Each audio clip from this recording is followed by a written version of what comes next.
আসসালামু আলাইকুম। টাঙ্গর হাওরের অভিজ্ঞতা নিয়ে ছোট্ট একটা ভিডিও পোস্ট করলাম।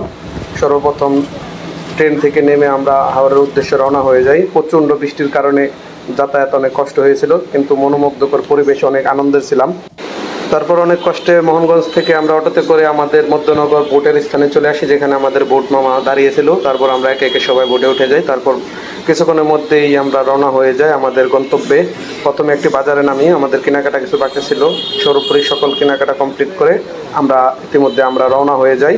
আমাদের প্রথম গন্তব্যস্থল ছিল টাঙ্গর হাওরের মূল কেন্দ্র, মূল আকর্ষণ, যেটা ওয়াচ টাওয়ার, যেখানে সবাই গোসল করে। আমরা টাঙ্গরের মূল আকর্ষণ যেই জায়গাটা, আমরা ওইখানে খুব দ্রুত পৌঁছে গেলাম। তারপর আমাদের প্রকৃতি পরিবেশ দেখতে আমরা সবাই ছাদে, যখন প্রকৃতি পরিবেশ এত সুন্দর ছিল, মনোমুগ্ধকর, আমরা সবাই ছাদে বসে বসে তা উপভোগ করলাম। দেখতে দেখতে যখন এই গাছগুলো দেখতেছিলাম যে আমাদের চোখের সামনে আসতেছে, তখনই ভাবলাম আমরা হয়তো বা ওয়াচ টাওয়ারের খুব কাছাকাছি চলে আসছি।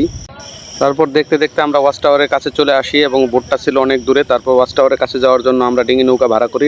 ডিঙি নৌকা দিয়ে আমরা চলে আসছি ওয়াচ টাওয়ারের কাছে, একদম ওয়াচ টাওয়ারে, যেখানে এসে সবাই গোসল করে। আমরাও সবাই নেমে পড়লাম, আমিও বাদ যাইনি, দাপাদাপ করে কতক্ষণ ঝাঁপ পারলাম। অনেক সুন্দর একটা ওয়েদার ছিল, অনেক সুন্দর একটা পরিবেশ, পানিগুলো অনেক স্বচ্ছ ছিল। তারপর আমরা সবাই গ্রুপে মিলে কিছুক্ষণ ভিডিও নেই। ভিডিওগুলো অত্যন্ত সুন্দর সুন্দর ছিল। সবাই একত্রিত পানিতে ভেসে গোল রাউন্ড করতে চাচ্ছিলাম। যতবার চেষ্টা করি গোল হয়ে ঘোরার জন্য, ততবারই আমাদেরকে থামিয়ে দেয়, মানে পানির সাথে আমরা পারতেছিলাম না। তারপর ওয়াচ টাওয়ারের উপরে উঠে যেই সিন, যেই সুন্দর একটি ওয়েদার দেখলাম, এত সুন্দর ভিউ, যদি ভিডিও করে ফেসবুকে পোস্ট করি শুধু চলে যাবে ফর ইউ, ভিডিও করে ছাড়লেই শুধু ফর ইউ। অনেক অনেক অনেক সুন্দর ছিল ওয়েদারটা এবং সুন্দর জায়গা। তারপর আমার নিজের মোবাইল ভালো না থাকায় অন্যের মোবাইল দিয়ে কিছু দাপার দাপ অনেকগুলো ছবি তুলে নেই। গ্রুপ ছবিতে সবাই চলে আসে, যে কয়জন আমরা ওয়াচ টাওয়ারের উপরে ছিলাম, একসাথে সবাই ফ্রেমবন্দি হয়ে গেলাম, স্মৃতি হয়ে থেকে যাবে। তারপর গোসল শেষ করে আমরা আবার রওনা হয়ে গেলাম আমাদের আরেক নির্দিষ্ট স্থান, সেটা হচ্ছে নীলাদ্রি লেক পার চলে আসছি। সবাই অনেক দূর চলে গেছে, আমি যেতে পারিনি, একটু হাঁটাহাঁটির সমস্যা হচ্ছিল, তাই নীলাদ্রি পার লেকের পারে বসে বসে কিছু ছবি তুলে নিলাম। সবাই অনেক ঘোরাঘুরি করছে, কিন্তু দুর্ভাগ্যবশত আমি অনেক জায়গায় যেতে পারিনি, অনেক কিছু মিস করছি। কিন্তু নীলাদ্রি পারের লেকটা এত সুন্দর ছিল, এত সুন্দর ভিউ, মানে ভিডিও ছাড়লেই শুধু ফর ইউ। তারপর কিছু কিছু ভিডিও আমি অন্য জায়গাতে কালেকশন করে নিয়েছি আমাদের গ্রুপে যারা ছিল তাদের কাছ থেকে। এত সুন্দর একটি খেলার মাঠ, চারিদিকে শুধু পাহাড় এবং মাঝখানে মাঠ।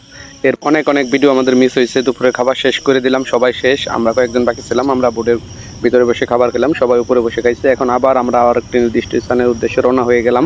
তারপর যেতে যেতে এত সুন্দর ভিউগুলো দেখতেছিলাম, মিস করতেছিলাম না কোনো কিছুই। ও ছাদে বসে বসে সবগুলোই চোখের আড়ালে নেইনি, সবগুলো চোখের আয়ত্তে রাখছি। এত সুন্দর ভিউ, মন চাচ্ছে আবার চলে যাই। যদি আরেকবার কখনো যাই আপনাদের সবাইকে নিয়ে যাওয়ার চেষ্টা করব, সবাইকে নিয়ে যাবো ইনশাল্লাহ। এরপর আমাদের গন্তব্য ছিল তারপরে শিমুল বাগান, একটি ভাইরাল প্লেস, যেখানে না গেলেই নয়, ভিডিও না করলেই নয়। আমিও নিজের মতো করে ভিডিও নিয়ে নিলাম, ভিডিও ম্যানকে ধরলাম, ক্যামেরাটা ধরো, আমি একটু ভিডিও নিয়ে পোজ দেই। সে তার মতো ভিডিও করে দিল, ভালো লাগলো। অত্যন্ত সুন্দর একটি জায়গা। এবং ঘোড়া মামাকে ডাক দিলাম, তার ঘোড়ায় উঠে একটু ঘোরার চেষ্টা করলাম, কিন্তু ঘোড়ায় কথা শোনে না। যার ঘোড়া তাকে সে ডাক দিল, ঘোড়া আবার রিটার্ন চলে আসলো, মজা পেলাম না। তারপরে অনেক ভালো লাগছে, অনেক সুন্দর একটি ওয়েদার এবং প্রকৃতিটা অনেক সুন্দর। এবং তারপর আমরা সবাই একত্রিত হয়ে নদীতে নেমে পড়লাম গোসল করার জন্য। অনেক সুন্দর একটি নদী ছিল এবং চারিদিকে পাহাড় এবং মাঝখানে হচ্ছে নদী, এরকম একটি পরিবেশ। আমরা সবাই গোসল যার যার মতো গোসল করে নিলাম, জাপাজাপি, অনেক সুন্দর। এটা হচ্ছে জাদুকাটা নদী, এত সুন্দর একটা ওয়েদার। সর্বশেষ আমরা গোসল আসল করে সবাই রওনা হয়ে গেলাম আমাদের গন্তব্যে। তারপর আস্তে আস্তে আমাদের নৌকা চলতে থাকলো। আমাদের এই ট্যুরের শেষ মুহূর্তে ছিল মুড়ির পার্টি, সবাই ছাদে বসে আমরা মুড়ি মাখা খাইলাম।